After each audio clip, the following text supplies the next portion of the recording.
Hello everybody. Um man, life's good, isn't it?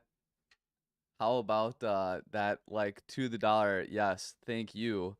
Um thank you for that. Yeah, that call that on 2500. I mean, I will take 2 seconds just before we even do anything, but yeah, just right here. I mean, having that out ahead of time, just perfect. I mean, honestly, yeah, I don't know. So I'm gonna do an analysis later today. We're gonna have a market update video coming out too. So stay tuned for that. We'll cover some of this stuff, but for now, we are going to be doing a tutorial. I'll try to stay focused. I'm just so excited with how volatile that BTC has been and seeing the action and the respect on a technical level that we've gotten with it. It has been super fun to trade. It's definitely been missed, right? I think we were all pretty, we were all pretty bored and down in the dumps trading this, and having this new increased volatility has just been, truly very welcome. So I'm gonna keep this as brief as I possibly can. As you guys know, I like to keep these tutorials very quick so you guys can watch them, rewatch them, and it's not a super long video, right? Quick and straight to the point. So we're gonna be covering two new Fibonacci tools today. I lumped them together because they're both pretty similar. We have the where are you? Fibonacci uh, Pitchfan, which I really like, and the Fibonacci fan right here, the Fib Speed Resistance Fan. So this one here, the Fib Speed Resistance Fan, you guys may be familiar with or have used it. It's a pretty common tool that people like. And then this pitch fan, maybe you're a little bit less familiar with, and I actually really prefer this one more than the Fib Speed Resistance Fan. Okay, so we'll start with this one. I do like to have my magnet tool on when I use this. And, basically you can just, do a pull from, left to right again, from like a swing low to a swing high. But now here's kind of the kicker with it is that you would draw it similarly to how you would be drawing a, trend line, right? So like if you'd like to draw a trend line from here to here, right, you can see that it's a respected level. And then it fans out according to Fibonacci and gives you basically more trend lines that, if you zoom in and look on here, you can see like the 7.5 is well respected. The 618 was well respected. Our zero trend line still respected right now, right? Look at this. No closure above that, right? Here and here, you can see that the 382 fib fan and the 0.5 was well respected. So this is a really good, this is a nicely drawn fib fan, right? And for me, and again too, if you want to copy down these levels, right? These are sort of my standard levels that I use on a fib fan. You can add and adjust to have like, the 786 or the 886 or something like that if you choose to. But generally speaking, this is what I use. All right, so feel free to pause the video and copy that down. What's great about a fib fan is that it can give you, similarly to trend lines, looking for intersections between trend lines and horizontal levels can give you possible time frames for when a move might happen, right? And it's added confluence. So that's what's kind of great about using this tool is it can also add an element of time to your analysis. Recently we just reviewed the Fibonacci time tool. I really hope you guys watched that. That is like a very low key, powerful tool. And if you watch, and even if you just watch 5 minutes to 10 minutes in that video, you'll be hooked right away because you'll see just how incredible that tool is. This can provide that similar, a new dimension to technical analysis, not just price levels or volume, but now introducing time, right, as a third dimension of confluence to your technical analysis. So let's just take a look and see. I have one right off the bat that I want to use. but it's not on a fib fan. So let's draw a couple more fib fans, and then we'll kind of get into that, time aspect of it, and I'll show you one case scenario that you could use it for. So this is a really nice fib fan, right? We drew from here to here, and that turned out really well, and we can see that it's very well respected. So we can, from here basically expect, price to kind of continue to go in here or fall through and maybe go into this sort of channel, or, so on and so forth. And it kind of gives you these, ranges that you can look forward to trading in, right? Let's go ahead and draw a couple more. Sometimes people don't often do this. They'll usually start from a swing low and draw to a swing high is usually how people would do this, doing something like something like this, right? Or similar to like what we did, pushing them out to here or whatever it might be.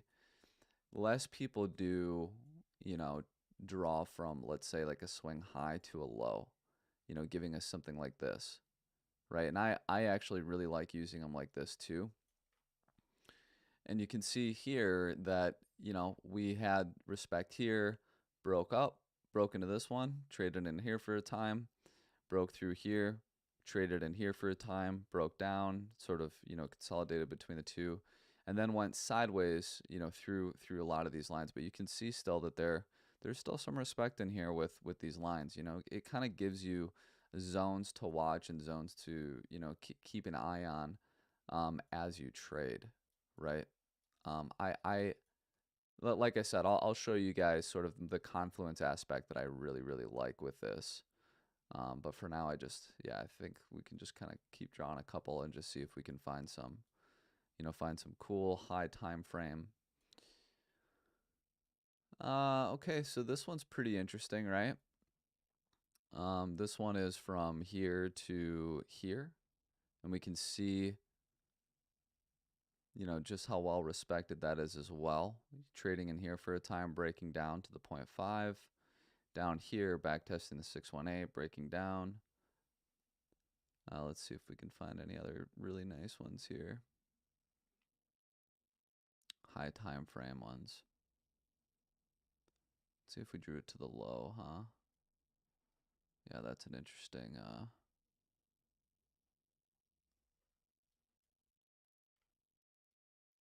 Yeah, and here again, you can see that respect. This is a really nice trend line. Yeah, this is a nice one. See the respect here on the way up, on the way down, in several different cases. So this is cool, right? And I I don't use this one as much, so you can see I'm a little bit less enthusiastic. Now, what I really want to get into is the Pitchfan. So this one, not so many people use. It's less common, and I'm going to show you how using trend lines, if you draw trend lines and have a very well respected trend line and also have a horizontal with it, you can add that new dimension, aspect of technical analysis, time into, your analysis, right? You can do that with trend lines, the fib fan, and also the pitch fan. And I'm going to show you an example here of exactly that happening, right? So we can let's first do this because I think it would be more advantageous. Let's take our let's roll back the clock a little bit. Let's say just to here, okay? And we have a really good opportunity for a pitch fan. Whenever you see, like let's say a low put in, and then you see price sort of go like this and have like this, sort of this sideways, some formation that kind of looks like this in there, that gives you an opportunity to draw a pitch fan. So here's what you would do. You'd go in here, select your pitch fan, and you would put your magnet tool on and draw from the low. And then what happens here is you got this trend line, but you would draw from then this high, right? Then extend it. We're going to open it up now by swinging to this low. All right, see that? So you kind of, that's why you have to have sort of that formation here, so you can draw it, you know, from the low to the high and then swing it down to open up the fan down here. Okay. Now let's hit, well, first of all, let's do this too. I'm going to add another aspect here, right? So we just broke back into this upper channel, right, that we have been watching and trading for some time. And then what we would do is we'd say, well, we have a swing high here, right, that we know there's a lot of liquidity resting above. Okay? A lot of liquidity resting above here. Now, what we can do is we can say, look, if price reaches this zone here, here, here, or here, or here, these may provide good short opportunities, right? Because we know that there's a lot of liquidity resting above here. So when price gets above there, we would expect, you know, a swing failure, price to grab the liquidity and then come back down if we get that setup. Somewhere in one of these circles here, that may provide, you know, a good short opportunity. So in this case, we can go ahead and hit play. Oh, that was pretty quick. Let's slow that down. And we'll go down to a 4-hour time frame, and you can see, you know, look at so far, look how well respected this pitch fan has been, right? It's given us this nice zone here. It gave us this nice zone here, right? And now we've broken down and hit here, which is also the midpoint in our range, right? All right, look at this. I think that brought us to current. So we drew that. I mean, think about this. We drew this back in, you know, technically speaking, right? Because we rewound the clock in January, on January 16th, let's say, right? That week. And look, you know, a month later, right on one of our circles there, we got exactly what we had asked for, right? We marked out 4 different spots and said, look, or 5, right? And we said, look, if price hits one of these zones, you know, at that price around that time, it may provide a good short opportunity. And look, you know, we didn't get this one, or this one. We got this one right here. And it was perfect. Look at that, right? I mean, look how well respected that was.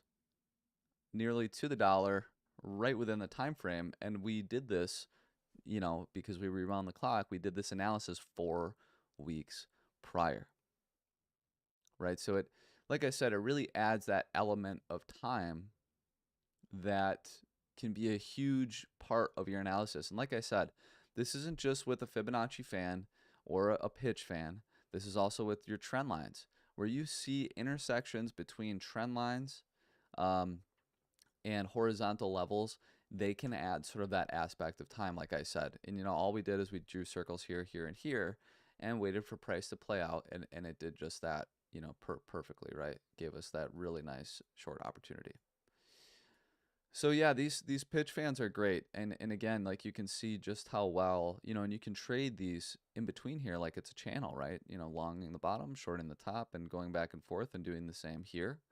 You know, the midline here of our pitch fan, very well respected for a massive bounce to the upside, right? Broke through the 618 here, got up to our, I believe that's the 7.5. Let's just double check. You guys can mark these levels down.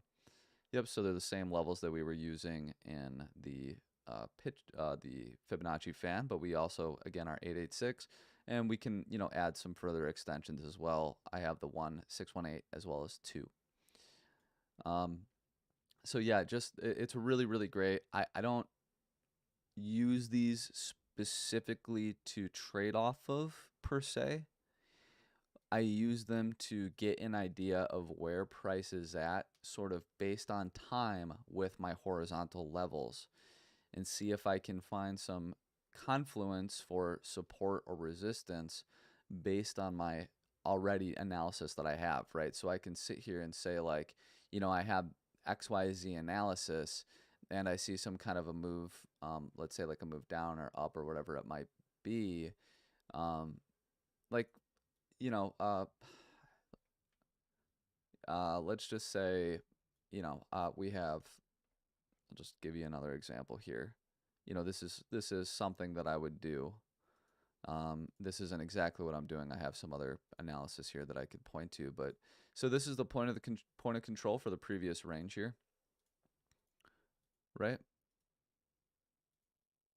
Let's go ahead and make this red. There we go. So yeah, like I said, this is the point of control for the previous range here. As we know, the point of control is the highest point of trading volume at that price for this range. So we know it could be very well respected when price does reach that zone again. And you can say, you can manage your expectations for what we can expect with BTC to say, well, I probably would look to hit this zone around here, here, here, here, or here, if we get that move up, right? And then you can go ahead and save these and say short, time. So short based on time, right? That can give you some kind of an aspect there. So then what you can do is you could say, if let's say you remove this from your chart and you're trading, whatever, and so, and price is, somewhere like up in here, and you can say, yeah, so I remember I had these, and you can say, well, we blew past this one, which was, March 16th, this one, which was April 1st, but oh man, we're pretty close to that April 9th one. What was that thing that I had? Oh, let's pull up my Pitchfan. Okay, and you can say, wow, all right, this has been really well respected on the Pitchfan here. If we get this move up to this zone like this, I'll look for a short here, right? I'll look for a short in this zone and look to write it down. And furthermore, like what it does for you is when you look at this, you can sit here and say, you can say, look, I don't expect to hit 30K next week, right? As a matter of fact, the earliest I would expect to hit 30K, you would use this right here, this intersection. You'd say the earliest I would expect to hit 30K would probably be March 17th, the week of March 17th or the week after that, right? So you can look now and say, well, it's February 17th. That gives me 4 weeks of price action to trade, to look for signals to say, hey, then maybe we'll get that move up there at that time. That would be the soonest that I would expect that. So this can kind of give you some, like I said, it can manage your expectations for how powerful a pump or a dump can be, because it shows you sort of this, the general trend of the move and how powerful it's been. Well, it's made it to the one extension here on the Pitchfan. If that is as big as it's going to go for, then this is probably the earliest that you could expect, a move to 30K would be the week of March 17th. Right? So that's a really, really powerful tool to use that in confluence with horizontal levels. Because oftentimes, like in the Discord, I'll get people saying like, hey, are we going to be on to 28K? Can we expect 28K next week? Are we going to get this big move up? What can we expect? Are we going to dump from here? Like when are we going to get this pump? Is it going to keep going higher and higher? And it's like, well, if you just draw, let's say, a pitch fan or a Fibonacci fan or some trend lines and match them with some horizontal levels at about 30K, you can start to see, well, it's unlikely that we hit 30K before March 17th. It's that simple, right? That is literally as simple as it gets. That's exactly what you can do. And you can add some other levels, in there too. And like we have this high time frame channel here, and you can add, that's the top of this range, and you can start to mix and match and look at some other areas of intersections between other trend lines, horizontal levels, or etc. Right? So that is primarily how I use this tool. Like I said, you can, if you zoom in here, if you really like fans and you like trend lines like this and you like how this is forming, you can go ahead and clean this up and say, all right, we'll go to our settings and we're going to clean up. We're going to get rid of the 618 and we're going to get rid of the 7.5. Maybe we want to keep the 618. Okay, cool. So we have this nice and cleaned up. And you can say, I'm going to channel trade, between the 1 and the 618, going back and forth between here, shorting here, long in the bottom, that kind of those moves right with added confluence to your already, you know, made channel that we traded here for quite some time. And this can also show you, like, for example, if we draw this channel that we have had that we traded in here, right? We had this channel that we traded for quite some time. It was a really, really, really, really awesome channel. I think it was something like this.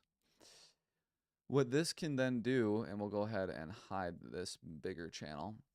If you're looking at this channel and we're trading it sideways, and you're thinking, you know, at what point, you know, should I be less likely to short or long this channel? Like, where do I think we're going to break out of this channel? If we have this move up here above the channel and we come back down, and guess what? We lost the 618. So what does that mean? So we were pushing up on the 1 here, and now we're below, and we were holding the 618 as support, but now we're below the 618. What does that mean?